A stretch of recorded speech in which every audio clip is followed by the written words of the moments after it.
So you want to make your characters talk, but every time you do, it ends up looking like this. Put your gun down. Never. Put your gun down. Never.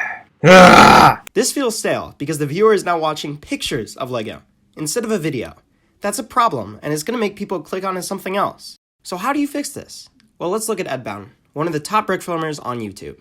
In his videos, this is what people talking looks like. You can see it's clearly different, but what makes it different?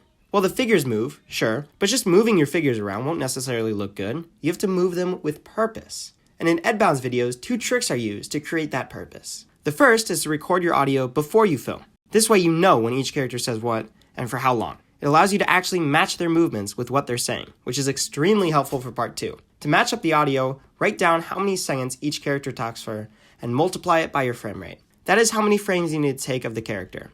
So if Batman talks for 3 seconds and I film at 12 FPS, I have to take 36 pictures of Batman talking.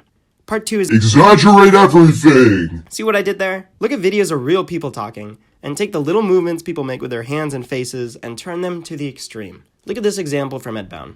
When Loki laughs, his hands move all the way from the ground to the ceiling, and when Thor is stabbed, he shakes his head at a dangerous speed. These extreme movements are perfect for brick films, as Lego itself is an exaggeration of real life. One of the biggest of these movements is to point. Edbound has people point all the time, either to whoever they're talking to, some object, or just the sky. The pointing keeps the audience's attention and is the perfect exaggerated movement. Subscribe to see more brick filming tutorials.